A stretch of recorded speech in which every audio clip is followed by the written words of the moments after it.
हिंदी सुलभ भारती 7वीं कक्षा पाठ 7वां जहाँ चाह वहाँ राह। इस पाठ के लेखिका है अनुराधा मोहिनी। अनुराधा मोहिनी जी का जन्म 21 सितंबर 1961 में नागपुर में हुआ है। अनुराधा मोहिनी इन्होंने अनुवाद के क्षेत्र में अमूल्य योगदान दिया है तथा पारिभाषिक कोशों की निर्मिति भी की है। वैचारिक एवं ललित पुस्तकों का इन्होंने संपादन किया है। इस पाठ में अनुराधा मोहिनी जी ने बताया है कि यदि मनुष्य के मन में किसी काम को करने की इच्छा हो तो वह बड़े से बड़ा काम भी सफलतापूर्वक कर लेता है। इस कहानी में एसंबा गांव के बच्चों की कहानी बताई गई है। एसंबा गांव के बीचों बीच एक नाला बहता था। बरसात के दिनों में बच्चे नाला पार करके पाठशाला नहीं जा पाते थे। बच्चों ने आपस में सलाह की और नाले पर पुल बनाने का निश्चय किया। गांव के सब लोगों से चंदा इकट्ठा किया, सामग्री खरीदी, बुजुर्गों के अनुभव से लाभ उठाया। गांव के सभी लोगों ने विद्यार्थियों का साथ दिया और 15 दिनों के सामूहिक श्रमदान से पुल बनाकर तैयार हो गया। तो बच्चों, इस पाठ से हमें यह सीख मिलती है कि अगर हमारे मन में किसी काम को करने की इच्छा हो तो वह बड़े से बड़ा काम भी सफलतापूर्वक कर लेता है। अब हम पाठ की तरफ बढ़ते हैं। पाठ्यपुस्तक पान क्रमांक 18 देखो। एसंबा गांव की पाठशाला की घंटी बजी। धुआंधार बरसात हो रही थी। वर्षा के कारण प्रार्थना मैदान पर न होकर कक्षा में संपन्न हुई।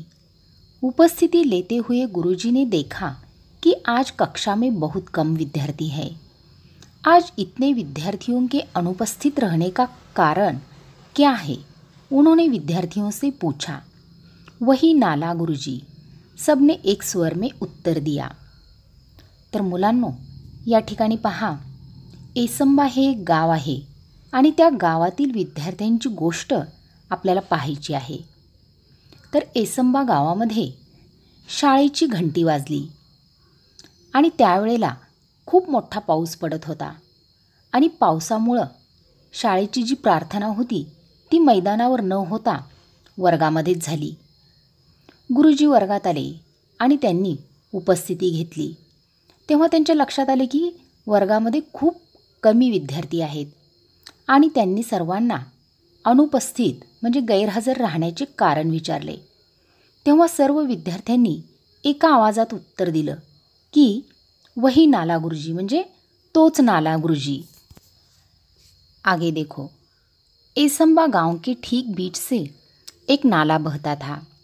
गांव की बस्ती नाले के एक तरफ थी, पाठशाला और खेत दूसरी तरफ थे।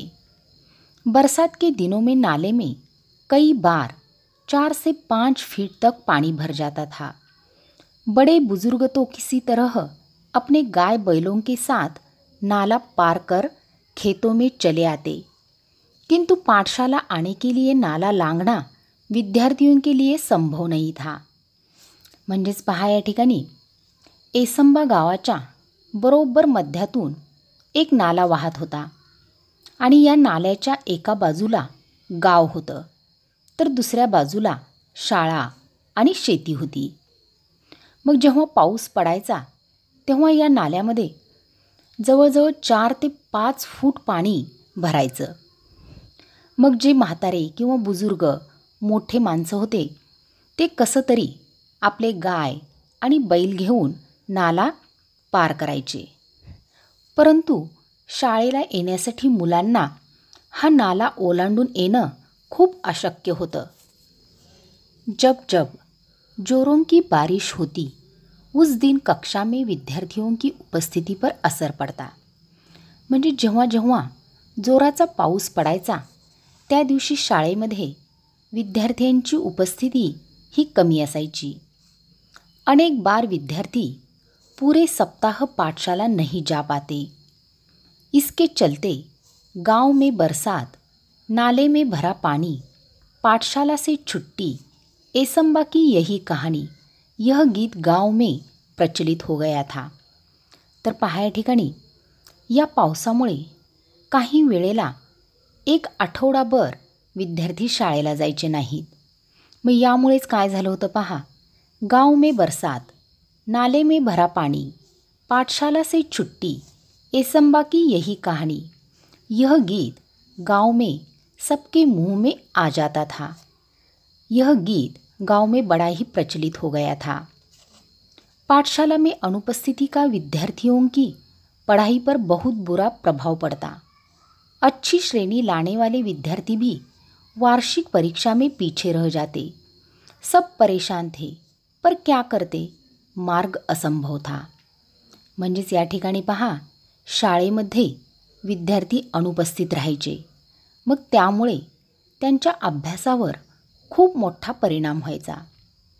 जी मुलं किंवा जे विद्यार्थी चांगल्या श्रेणीने पास व्हायचे त्यांनासुद्धा कमी गुण मिळू लागले आणि ते परीक्षेमध्ये सर्वांच्या मागे राहू लागले। सर्वजणच यामुळे हैराण झालेले होते, परंतु करणार काय, मार्ग हा असंभव होता। असंभव में मूल शब्द संभव होता है, यही संभावना एक दिन यकायक काम कर गई। पहा या ठिकाणी असंभव हा जो शब्द आहे त्यामध्ये संभव हा शब्द आहे पहा। संभव म्हणजेच काय, तर शक्य, म्हणजेच हीच शक्यता एक दिवस काम करू लागली। हुआ यह कि उस दिन भारी वर्षा के कारण एसम्बा के अधिकांश विद्यार्थी पाठशाला नहीं जा पाए थे। काय झालं पहा, एके दिवशी खूप मोठा पाऊस आला आणि त्यामुळेच एसम्बा गावातील बरेचसे विद्यार्थी शाळेला जाऊ शकले नाहीत। सो दोपहर बाद बरसात थोड़ी रुकने पर चौपाल में बरगद के पेड़ के नीचे चबूतरे पर बैठे वे आपस में बातचीत कर रहे थे। तर काय झालं पहा, एके दिवशी म्हणजे पाऊस थोडासा थांबल्यानंतर सर्वजण वडाच्या झाडाखाली कट्ट्यावर बसून चर्चा करू लागले, गप्पा गोष्टी करत होते। तभी तुषार ने कहा, अरे इस बरगद के पेड़ में भूत है, यहाँ क्यों बैठे हो। मग गप्पा गोष्टी करत असताना तुषार काय म्हणतो की या वडाच्या झाडाजवळ का बसलात, इथं भूत आहे।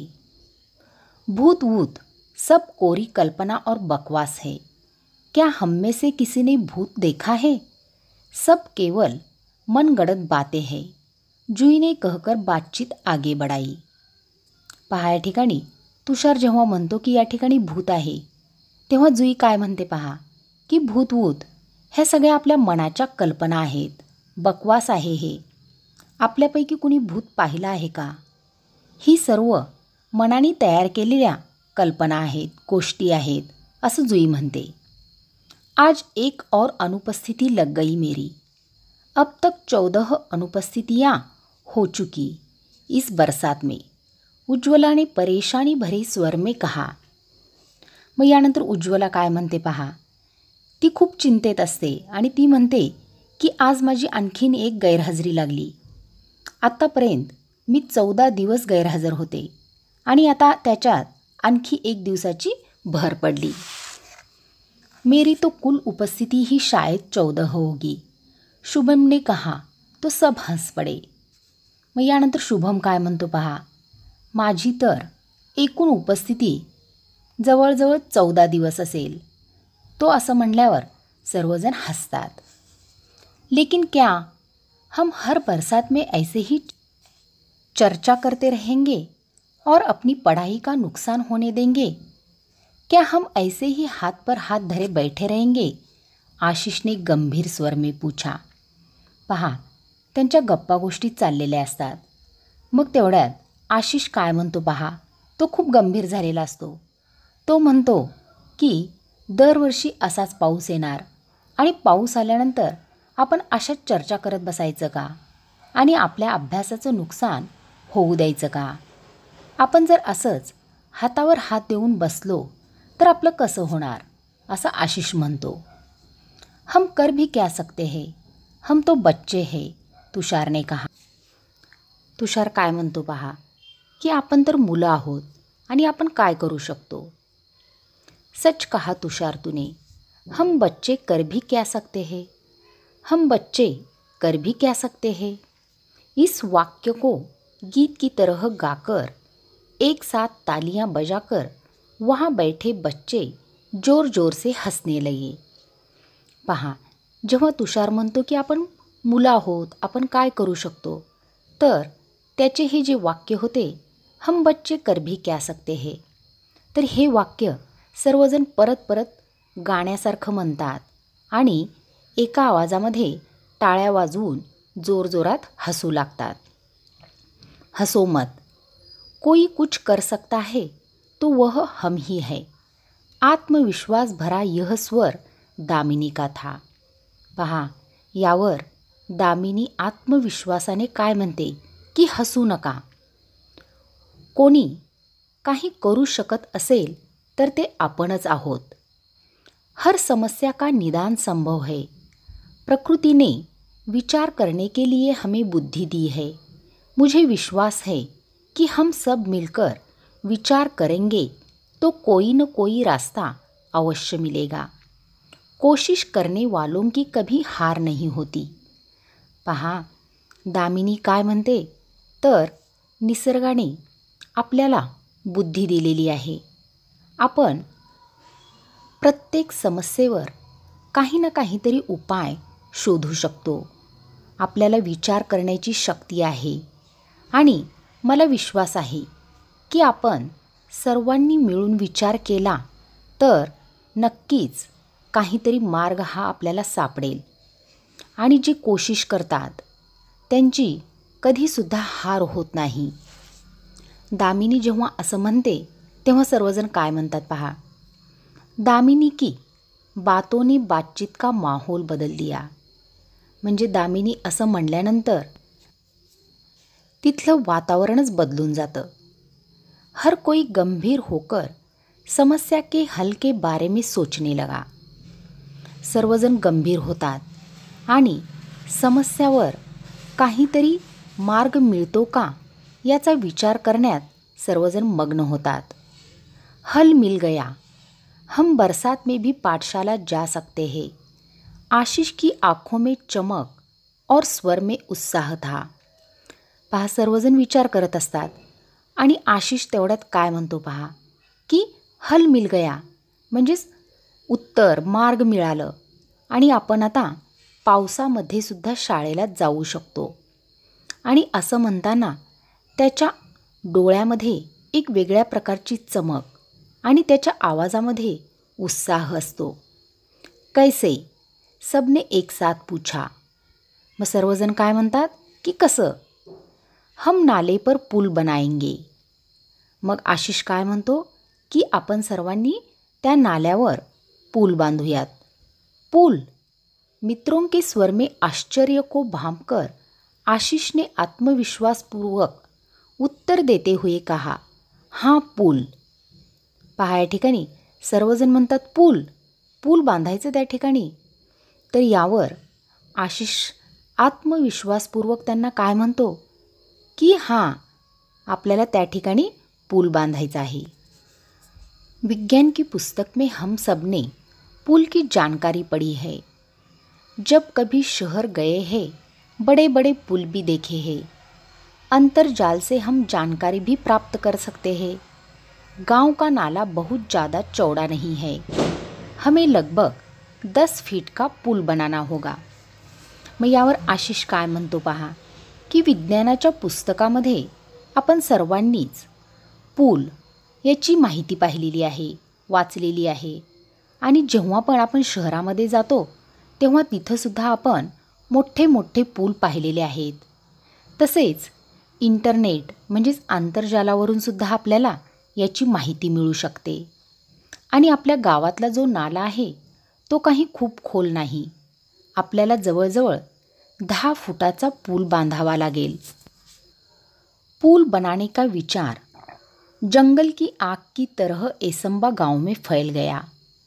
हर व्यक्ति इस विचार और विद्यार्थियों के हौसले की प्रशंसा कर रहा था. तर या ठिकाणी या मुलांचा पूल बनवण्याचा जो विचार होता तो जंगलामध्ये आग लागल्यावर जशी पसरते पहा, तर त्याप्रमाणे पूर्ण एसंबा गावामध्ये त्यांचा हा विचार वाऱ्यासारखा पसरला. गावातला प्रत्येक व्यक्ती विद्यार्थ्यांच्या या निश्चयाचा कौतुक करत होते. विद्यार्थियों ने छोटे छोटे समूह बनाकर इस प्रकल्प की बारीकियों पर काम करना शुरू कर दिया. मग यानंतर मुलांनी काय केलं पहा, त्यांचे लहान लहान गट तयार केले आणि हा प्रकल्प जो त्यांना पूर्ण करायचा होता त्या प्रकल्पाची अगदी बारीक सारीक माहिती त्यांनी जमा केली आणि त्यावर काम करायला सुरुवात केली. सामग्री की सूची बनाई.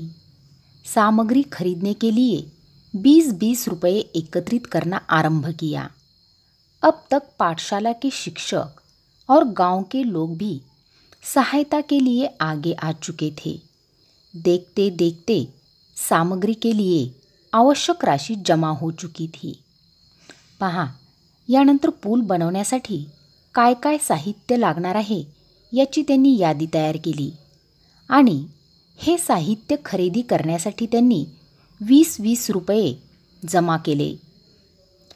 गावामधले लोक तसेच शाळेतील शिक्षक यांनीसुद्धा त्यांनी मदत केली आणि पाहता पाहता त्यांना जे साहित्य खरेदी करायचं होतं त्यासाठी आवश्यक असणारे पैसेसुद्धा जमा झाले. बुजुर्गों का अनुभव, युवाओं की शक्ति, विद्यार्थियों का उत्साह सब साथ मिलकर काम कर रहे थे. संगठित प्रयासों से काम आकार लेने लगा. पहा, या ठिकाणी गावामधील जे अनुभवी म्हातारे म्हणजे बुजुर्ग लोक होते त्यांचा अनुभव, तसेच तरुण मुलांची शक्ती आणि विद्यार्थ्यांचा उत्साह सर्वजण एकत्र मिळून काम करू लागले आणि या सर्वांनी एकत्र काम केल्यामुळे त्यांच्या कामाला एक प्रकारची गती आली. सीमेंट के पाइप खरीदे गए, पत्थर इकट्ठे किए गए, ईंटें आई, बंजर ज़मीन से मिट्टी खोदी गई. गांव के छगन बाबा नामक एक बुजुर्ग ने प्रचुर मात्रा में रेत उपलब्ध करा दी. पुल बनाने के लिए पूरे गांव के हाथ एक साथ मिट्टी का भराव करने लगे. म्हणजेच या ठिकाणी सिमेंटचे पाईप त्यांनी खरेदी केले, मोठे मोठे दगड एकत्र आणले, विटा आणल्या. त्यानंतर जी पडीक जमीन होती तिथून त्यांनी मातीसुद्धा खोदली. त्यांच्याच गावामध्ये छगनबाबा नावाचे एक म्हातारे व्यक्ती राहत होते. त्यांनीसुद्धा त्यांना रेत म्हणजेच वाळू उपलब्ध करून दिली. पूल बनवण्यासाठी गावातील सर्व लोकांनीच मदत केली. हर दिन स्वप्न पूर्ति की और एक एक कदम बढ़ाने लगा था गाव. म्हणजे पहा, दररोज गावामधील सर्व लोक त्यांचे जे स्वप्न होते ते पूर्ण करण्यासाठी पुढे पुढे चालले होते. अंततः आनंद की वह सुबह भी आ गई. म्हणजे शेवटी त्यांचे जे आनंद होतं त्या आनंदाची सकाळसुद्धा झाली. वर्षों की कठिनाई दूर हुई. केवल 15 दिनों में ग्रामीणों और विद्यार्थियों के सामूहिक श्रमदान से पुल बनकर तैयार हो चुका था. पूरे गांव के लिए यह अद्भुत उपलब्धि थी. सभी ने एकता, संगठन और श्रमदान का महत्व भी समझा था. फक्त 15 दिवसामध्ये गावातल्या लोकांनी आणि विद्यार्थ्यांनी एकत्र काम केल्यामुळे पूल बांधून तयार झाला होता आणि साऱ्या गावासाठी ही एक आनंदाची बातमी होती. सर्वांनी मिळून एकत्र आल्यामुळं काम केल्यांनी त्यांना श्रमदानाचे सुद्धा महत्त्व समजले होते। बरसात में इस बार भी नाले में पानी भरा था, पर विद्यार्थी हंसते खेलते पूल से पाठशाला की राह जाने लगे। म्हणजेच यावर्षीसुद्धा पावसाळ्यामध्ये नाल्यामध्ये पाणी आलं होतं, परंतु यावेळेस मात्र विद्यार्थी हसत खेळत शाळेला चालले होते। पुल भी विद्यार्थियों के हौसले को दाद देता, मानो मन ही मन कह रहा था, जहाँ चाह वहाँ राह। जूही ने अपने बड़े भाई की सहायता से पुल के उद्घाटन का वृत्तांत बनाया और संगणक की सहायता से शिक्षा निरीक्षक के सामने प्रस्तुत किया। इस बार जब विद्यार्थी पुल से जा रहे थे, तब पुल ने भी विद्यार्थियों के हौसले को दाद दिया। मानो पुल मन ही मन में कह रहा था कि जहाँ चाह वहाँ राह, यानी इच्छा होने पर मार्ग मिलता है। जुईने तिच्या मोठ्या भावाच्या मदतीने पुलाचा जो उद्घाटनाचा कार्यक्रम झालेला होता त्याचा वृत्तांत लिहिला आणि संगणकाच्या साहाय्याने तो वृत्तांत शिक्षा निरीक्षक म्हणजे शिक्षा मंत्रीच्या समोर सादर केला। तर विद्यार्थी मित्रांनो, जहाँ चाह वहाँ राह ही जी गोष्ट आहे, या गोष्टीतून आपल्याला इच्छा जर आपली असेल तर आपल्याला कोणत्याही संकटातून मार्ग काढता येतो। जहाँ चाह वहाँ राह हे आपल्याला शिकायला मिळते।